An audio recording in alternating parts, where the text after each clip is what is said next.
आज smart city के office में माननीय म्यूनसिपल कमिश्नर जी श्रीकांत साहब के साथ उलमा इकराम, मदारिस के ज़िम्मेदारान और शहर के मजहबी जो अहम शख्सियात है, समाजी जो काम करने वाली संगठन है, उन सब के प्रतिनिधियों की, ज़िम्मेदारों की एक बहुत अहम मीटिंग रखी गई थी। आप जानते हैं कि शहर में डेवलपमेंट का काम जारी है और इस हवाले से रोड वाइडनिंग की वजह से बहुत से लोगों को तकलीफ़ भी हो रही है, कुछ डिस्टर्बेंस भी इसके वजह से हो रहा है। तो उस सिलसिले में कमिश्नर साहब ने पूरी क्लैरिटी के साथ ये बात बताई है कि किसी को भी हम तकलीफ़ नहीं होने देंगे। अगर जिनके घर उसमें जा रहे हैं, डायरेक्ट जा रहे हैं, उनके लिए हम घरकुल योजना में से अलग से अरेंजमेंट करेंगे और जो लीगल है उसको हाथ नहीं लगाया जाएगा। कोई ऐसा काम नहीं होगा कि जिसके वजह से गैर ज़रूरी परेशानी हो। तो बहरहाल रोड वाइडनिंग ये इस लिहाज से ज़रूरी है और उसकी जो अहमियत है उस पर बात भी की गई। मसाजिद के ताल्लुक से हमारे मुफ्ती साहब ने बहुत क्लियरिटी के साथ कहा, क्योंकि मस्जिद अल्लाह का घर है, ये वफ़ की प्रॉपर्टी है और वफ़ का मैटर सुप्रीम कोर्ट में चालू है, तो वो सारी चीज़ों का आप इसमें ध्यान रखें।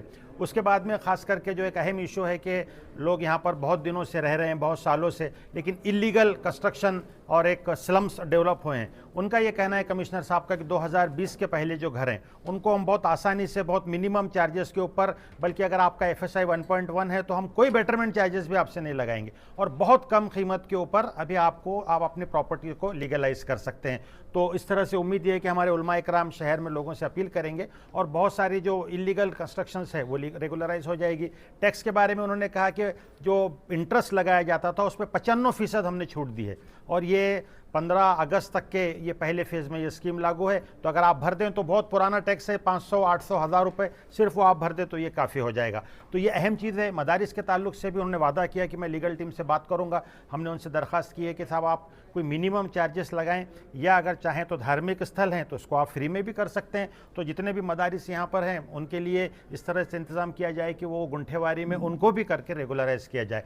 फिर उसके बाद उन्होंने शहर में पानी परोठा की जो स्कीम है और शहर का जो डेवलपमेंट करना चाहते हैं, हमारा जो एक तारीख़ शहर है उसके विरसे को भी उन्होंने पेश किया। औरंगज़ेब आलमगीर और मलिक अंबर और उसके ज़माने से लेकर फिर शिवाजी महाराज और फिर ये जो पूरा आज का ये जो दौर है, फास्टेस्ट ग्रोइंग सिटी रहा ये एक ज़माने में, और आगे इसका क्या डेवलपमेंट होने वाला है, ये तमाम चीज़ें पेश की गई। और असल जो उसमें मकसद ये था कि आपस में ताउन बढ़े।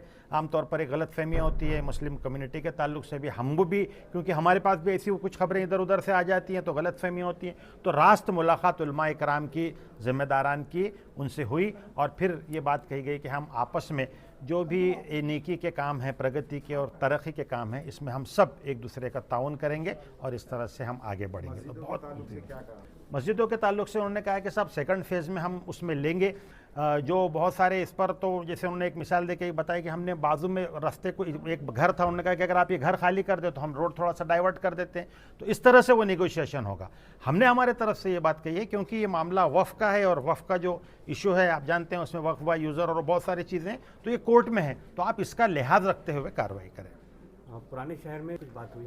पुराने शहर के अतिक्रमण के ताल्लुक से उनका ये कहना था कि जो पुराने जो बिल्डिंग्स हैं, ओल्ड स्ट्रक्चर्स हैं जो 50 साल से पहले पुराने हैं, तो उनको हम एक नॉमिनल इस पर हम उसको भी रेगुलराइज कर देंगे, लेकिन रोड कटिंग के बाद। लेकिन रोड में जो लोग कटिंग में जा रहे हैं पुराने स्ट्रक्चर, उनको पूरा कंपनसेशन दिया जाएगा। वो जो भी FSI TDR उसका जो भी तरीका है वो दिया जाएगा। अगरचे वो पहले एक्वायर कर लिए भी जाएँ तब भी उनको वो TDR पूरा मिलेगा, पूरा मुबदला मिलेगा और उसमें उनकी जो कंस्ट्रक्शन है उसके कॉस्ट को भी इंक्लूड किया जाएगा।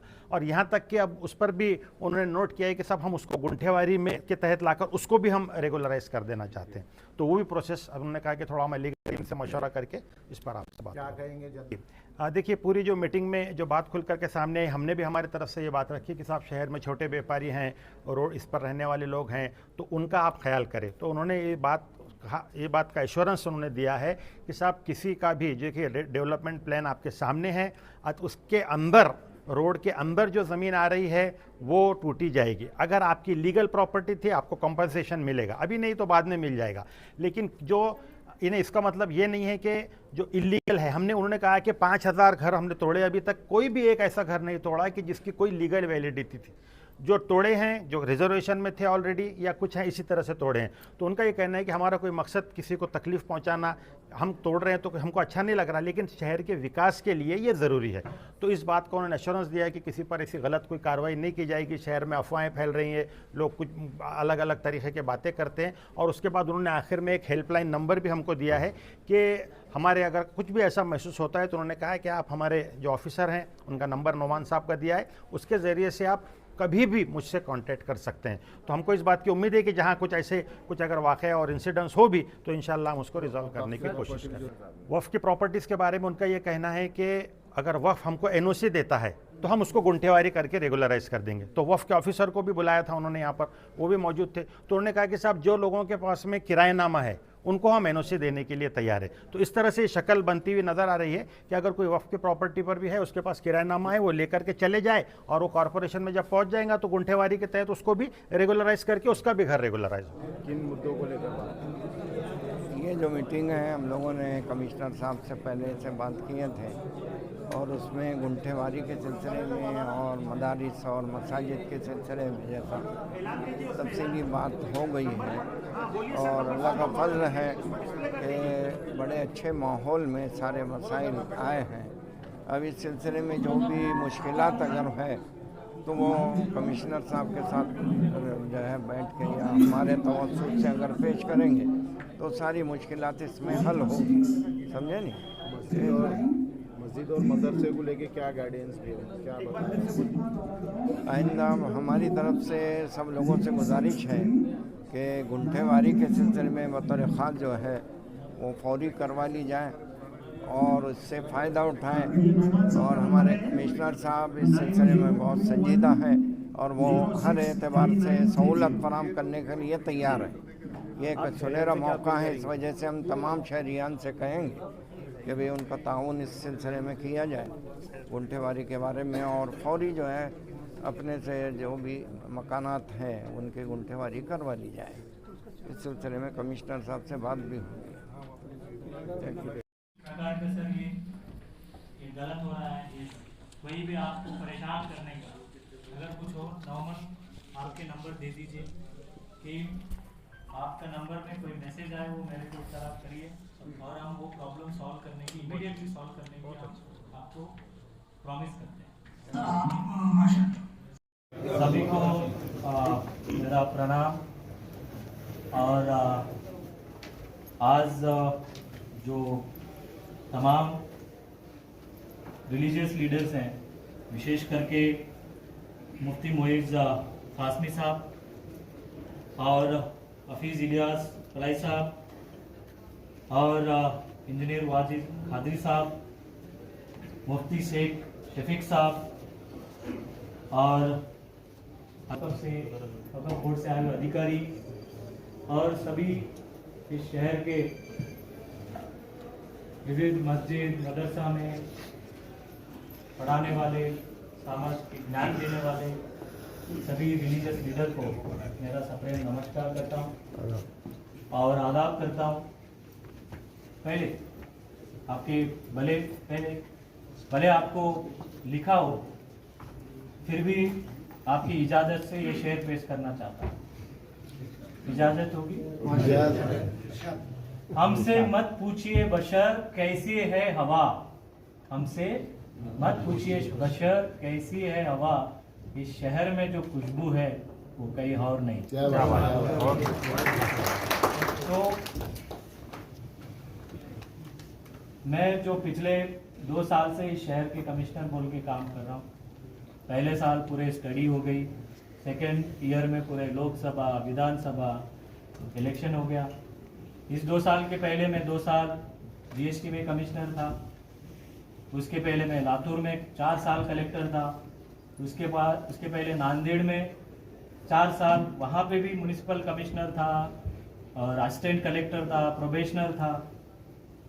शायद मराठवाड़ा का राजधानी इस शहर का अभी भी मेरा उधार चुकाना बाकी है। इसलिए अभी भी मैं पूरे 16 साल के सर्विस में 2 साल बाहर गया, 14 साल यहीं पे मराठवाड़ा में हूँ। और इस मराठवाड़ा की जो राजधानी शहर है, ऐतिहासिक शहर, बहुत पुराना शहर है, जिस शहर में एंशियंट हिस्ट्री है, मेडिवल हिस्ट्री है और मॉडर्न हिस्ट्री है। हमने यूपीएससी के ताल्लुकात से बहुत पढ़ाई किया। पढ़ाई में मोहम्मद बिन तुगलक से लेके औरंगजेब, छत्रपति शिवाजी महाराज, ये सभी का, संभाजी महाराज, इन सभी का जो कहीं ना कहीं ताल्लुकात इस शहर से रहा। लेकिन मुझे कभी यकीन नहीं था कि मैं इस शहर का आयुक्त बनूंगा। लेकिन पिछले 2 साल से काम करते वक्त और दूसरे शहर की जो तरक्की देखने के बाद मुझे ये एहसास हुआ कि मेरा शहर बहुत गरीब है। लेकिन इसका ऐसी इतिहास है, सिर्फ एंशियंट, मिडिवल, मॉडर्न हिस्ट्री ही नहीं, इसमें बुद्धिज़्म का भी बहुत बड़ा इतिहास है, जैनिज़्म का भी इतिहास है। यहाँ पे ज्योतिर्लिंग टेम्पल है, जो हिंदुओं को पवित्र ज्योतिर्लिंगों में से एक ज्योतिर्लिंग यहाँ पे है। उसके बाद बीबी का मकबरा है, 52 दरवाजों का शहर है, और कुल्ताबाद है, और देवगिरी किला है, दौलताबाद फोर्ट है। इतना खूबसूरत, और 2 यूनेस्को वर्ल्ड हेरिटेज साइट्स कोई भी जिला में नहीं है, अपना जिला में है। पहले सफ़रनामा करके एक किताब है, जो एक बहुत बड़ा ट्रैवलर हर शहर में घूम घूम के कहानी लिखते थे, उस शहर की क्या खासियत है। लाहौर, रावलपिंडी, पूरा उन्होंने वर्ल्ड घूमा। जब वो अपने शहर में आया, उस शहर के बारे में उन्होंने हर शहर का सिर्फ आधा पन्ना, 4 लाइन लिखे, लेकिन इस शहर के बारे में 45 पेजेस उसने भर दिया। इतनी खूबसूरत शहर थी। मालिक अंबर ने ये बसाया हुआ शहर आज किस कगार पर है, हम किस कगार पर हैं, बीट प्रॉपर्टी टैक्स या बीट जिस प्रकार से विकास है हर चीज में। अब मैं बंद करना चाहूँ, प्लीज आप बंद करें।